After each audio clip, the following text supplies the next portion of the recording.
Yeah. Very cool. Very cool. And yes, it is very hot in Arizona. Not Floridian hot, though. I actually almost passed out in July in Florida once because it's crazy, man. The humidity. Yeah. Yeah. It's unbelievable. It's crazy. I know. Almost causes a euphoria. Oh, another segue. Boom. You're good at this. Beautiful. All right. Well, let's go ahead and rock and roll. Hello, and welcome to the Rock and Roll Podcast. I am your host, John Harris. Usually on my right-hand side is my right-hand man, Gabriel. For you out there who don't know, he's my 6-year-old son, who is usually our assistant engineer. He is disposed somewhere, but if he comes down and he gives us a boom or a hello, then that'll be fantastic. Today on the Rock and Roll Podcast, we have Nomvdic, and I'm so glad that I read that little sentence because, James, I was actually looking up Roman numerals to see like what sort of code you were trying to tell me, and then I was reading the blurb and it said Nomvdic, and I was like, oh, thank you for that. So keeping you on your toes, man. That's right. Quite literally, nomads were always on their toes. So they've got a new album called Euphoria, and that was released on July 10th. So right now I'm being joined by James, and James, we're going to chat about everything that's been going on at Nomvdic. So welcome to the show. Well, thanks for having me. Absolutely. Great to have you on. Now, I'm just going to release a little bit more confusion because it causes tension in my brain, and my doctor says I can't have any more tension in my brain. Okay. But on the thing across my desk, I have that you are the whole band, but then when I go to the website, I see people. So I'm confused. Yeah. So I've got. I think the best way to say it, the quickest way to say it, is that Nomvdic is and always will be a collective. And the two of those guys, the guitar player and the drummer, we kind of brought this band to existence together back in like 2016, conceptualized in 2015.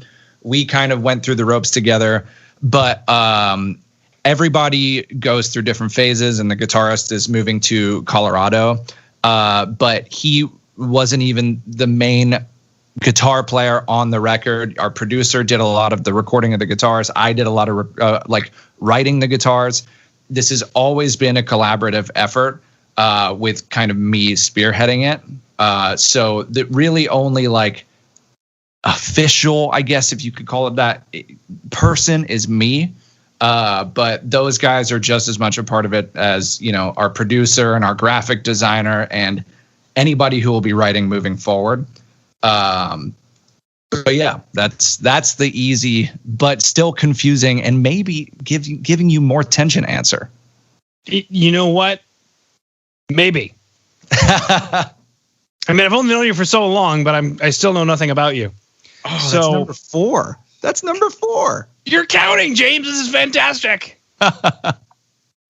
You know, it's like when you're making a joke with your friends and you suddenly realize you're going to die. Actually, you know what, man? I just got really busy. I don't know if I could do this call anymore. All right, I'll stop. I'm sorry. I'm a dad. It happens. Okay. Yeah. But, I mean, that kind of brings me to my next question. I'm pretty sure you've answered this one enough times that you have a great answer for it, is such long song titles. Yes. So, I mean, I guess take us through that. I mean, I guess, the cool metal thing or rock thing to do is like, I'm so deep, I've got one word for my whole song. And you do have those. You have Euphoria, you have Legacy. And yeah, that's it. I don't know how to say the one with the slashes. Just slash.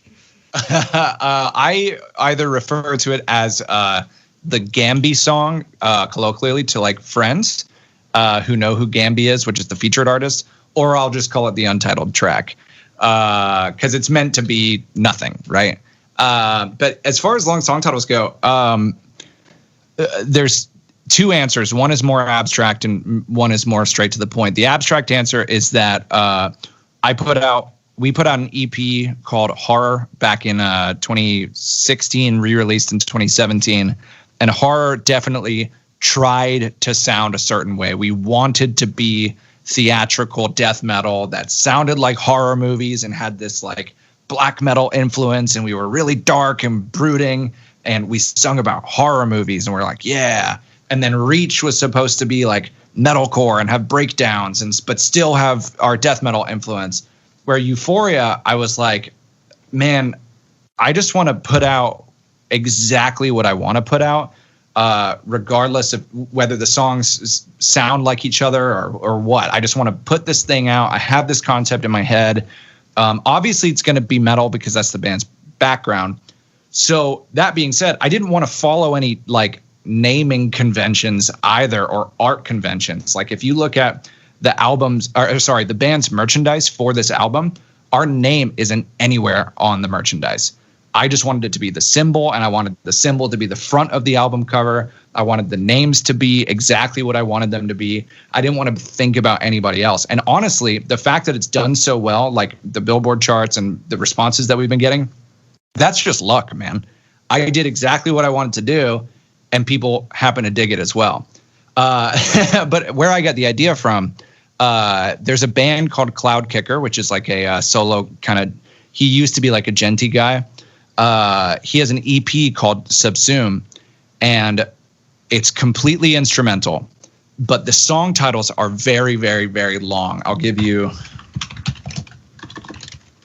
right now. I'm going to look one up and tell you. All right. The warmth of daytime seemed like a dream now.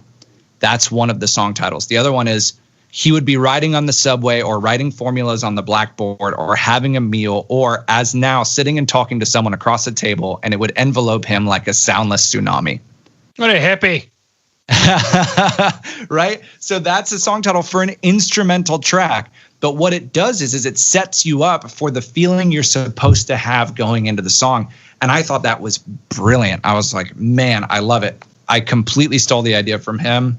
There you go. That's the to the point answer. Wow. Okay.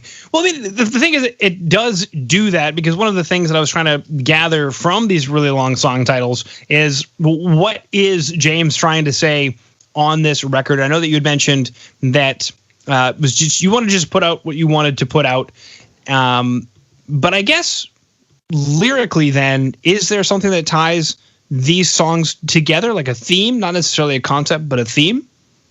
Yeah, and I would even go as far to say Euphoria is a concept album. The concept is given to you just like in your face. Hey, this is what the album's about. In songs 1, which is Euphoria, and song 10, which is Blue Jay. Tracks 2 through 9 are kind of the adventure, I guess, like how we got to. Really 2 through 8 is kind of saying this is how we got to 9, and song 9 is kind of like the giving up song, saying, all right, all of these horrible things, I think all these horrible things like unrequited love, death anxiety, health anxiety, body dysmorphia, feeling like a failure, feeling like I don't know myself. I'm just going to give up on life, on feeling. I'm just going to get out of here. And then Blue Jay, the last song, it's just saying, hey, you could just exist and experience nothing. But because you're experiencing these feelings, life is euphoric. Because it's deeper than just existing. And that's literally the second to last line of the album, is because it's deeper than just existing. And that's kind of the concept of the album. And honestly, I had a revelation on another podcast that I did a couple months ago, where I said, honestly, this was just a selfish justification for me feeling like shit all the time. I had to tell myself that there was some grand reason for feeling these things that I experience. And that's kind of it. Well, that is pretty selfish if you think about it. I mean, there's got to be a reason why out of all of the beings in the universe right now, are feeling a particular way. Yeah. But what's weird about it, man, is I put out these tracks about me and my feelings or whatever, and I'm getting messages, especially when the album and the singles were coming out, tons and tons of messages of people saying, thank you so much for this track. Oh my God. Like, this is exactly what I'm going through right now. And especially like our song Dysmorphia was ringing true to a lot of people in the trans community. And I am not trans and have never been trans, and I can't pretend to understand what it's like to, what the trans experience is like. So I never would have written a song about that, but a lot of people in that community were connecting with that song and saying what it means to them. And I'm like, wow, this is awesome. I can't answer any questions that you have about that, but let me ask you, why does it mean something to you? And it's just cool that this thing that I did to kind of, again, justify my own feelings, ended up meaning something to other people. So, checkmate. No, I'm just kidding. Checkmate. Well, that was going to be my next question. Actually, I've got two questions from what it was that you had dived into there. And one of them was coming off of when you said, well, tell me what that's like. I was going to say, maybe a humbling experience, but what was that like for you, to have people from the transgender community coming to you and saying, hey, this I'm identifying with what it is that you've brought forth here. And then did you just shut up and listen? And what did you find out? Yeah, I shut up and listen. I just, it was definitely like a educational experience, I think that there are things that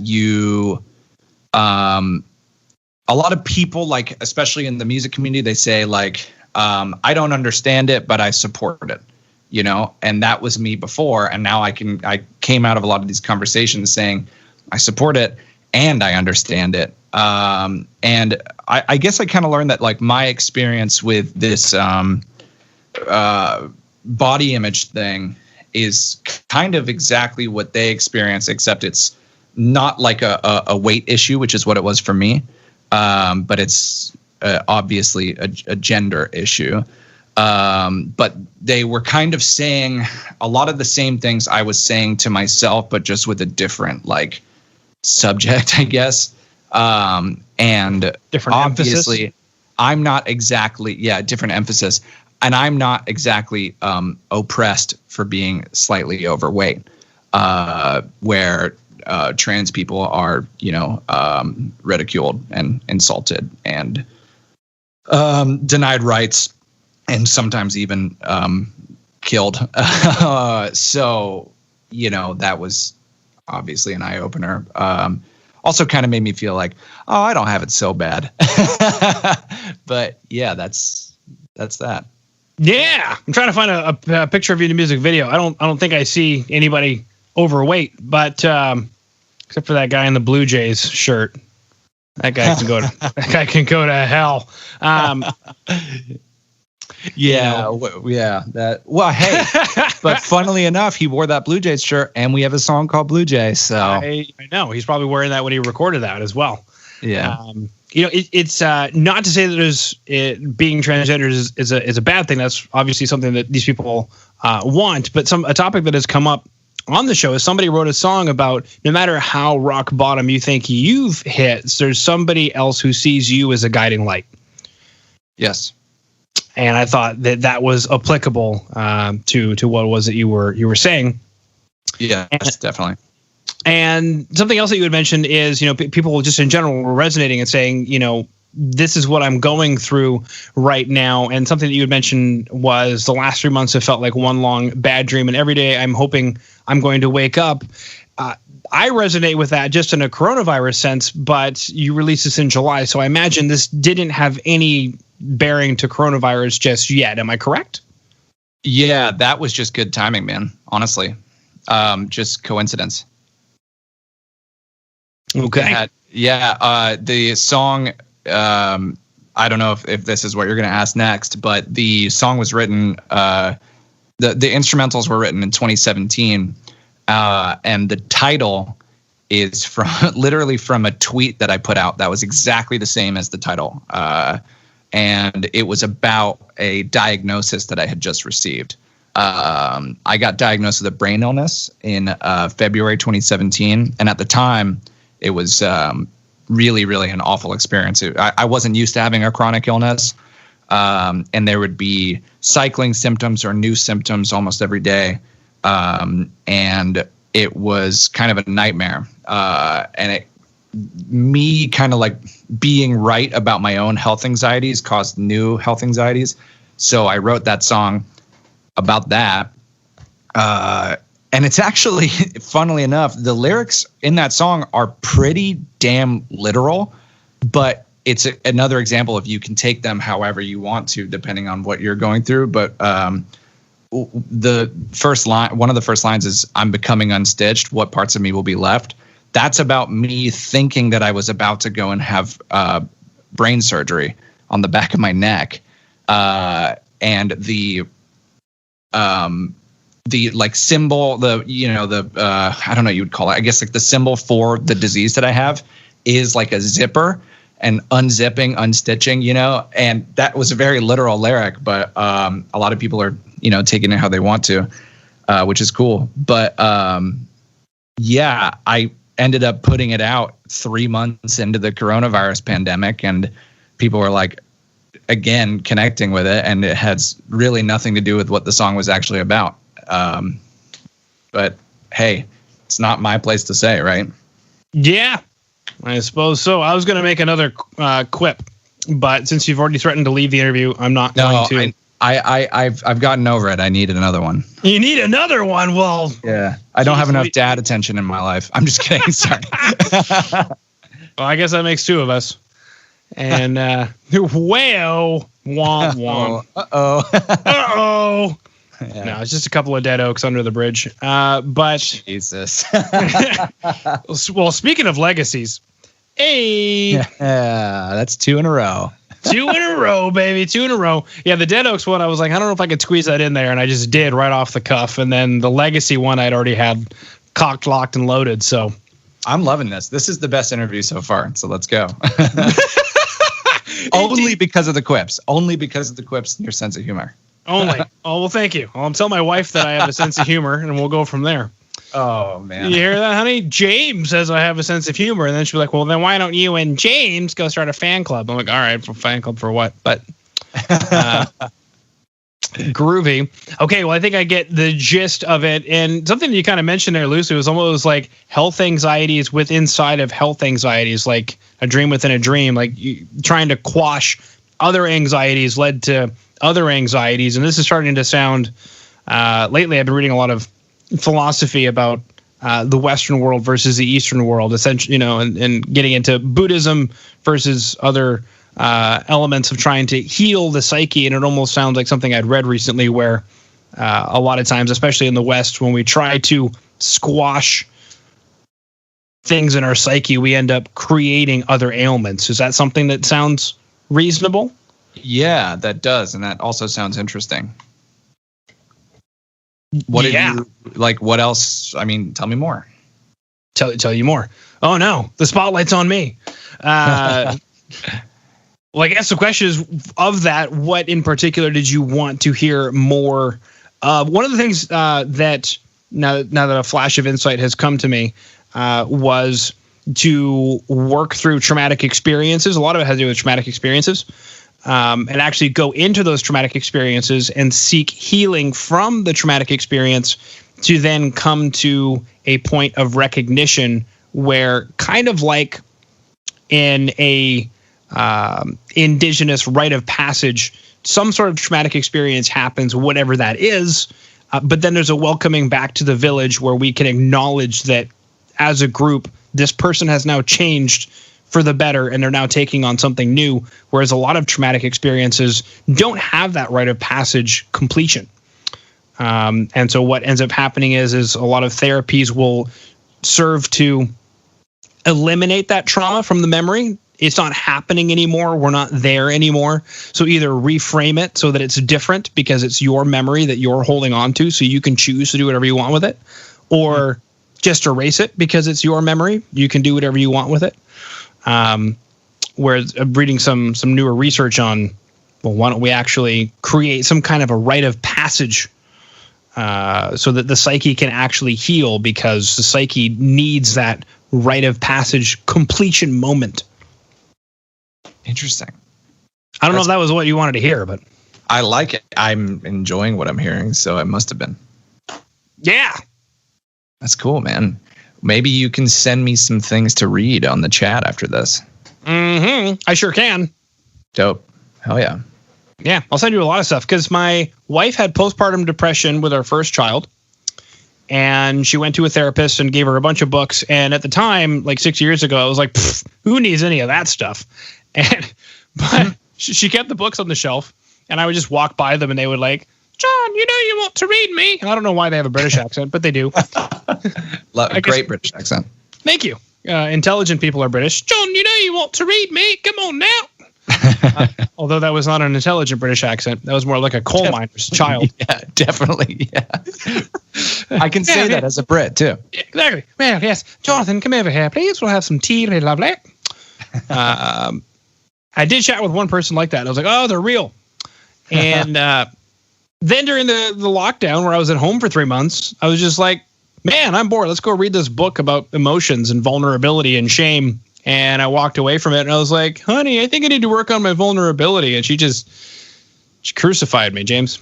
But, well, I got to say, for a guy who wrote an album about feelings, I really don't know anything about feelings or emotions or even my own feelings or emotions. And I got to say, for a guy who experiences whatever mental illness, anxiety or whatever, I also kind of like refuse to go to therapy. I acknowledge that I have an issue, but also don't want to face that I have an issue at the same time. I have the health anxieties, but I don't want to go to the doctor. I'm like scared of being, it's strange, man. My life would probably be better. But I guess I'm my own worst enemy at this point. So I'd be writing about it instead. Exactly. And read some books in the meantime. And then you can be like, I read a book about that. I got this. Yeah. Perfect. All right. Well, before we dive deeper into anything else esoteric and this beautiful euphoria that we've created for ourselves amongst the dead oaks, we'll leave this legacy alone. And that actually concludes all my questions for you, James. So unless there's anything that I missed, was there anything that you wanted to specifically chat about in the interview that I did not bring up? You didn't work in the second song, the fifth song, or the eighth song into your quips. And I'm a little upset about that. All right. Hold on a second. Hold on. All right. You said the second song. Well, I could say that without potentially being romantic, but I guess I just got to dive off into the I'm so sorry, James. Okay. Good. I was watching a blue jay in my wife's garden, and I realized as it was flying away that, well, I could get lost in you forever if you'd let me. And how will you work in the untitled track? And then I realized as we were flying off into the sunset that our future was untitled. Wow. You should really start doing this podcast thing, man.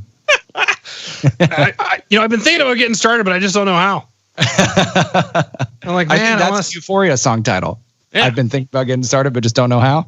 That is a Euphoria song. That's the next album right there. Yeah, I'll steal that for the next album. Thank you. Oh, man. When people come to me like, John, I'm going to start a podcast. I go, why? I'm like, but you do one, don't you? I'm like, regrettably. I don't know why. I'd do anything else if I could. Amazing. Yeah. Beautiful. All right. Well, James, I'm going to go ahead and hit stop, but thank you so much for coming on to the Rock and Roll Podcast. Thanks for having me, man.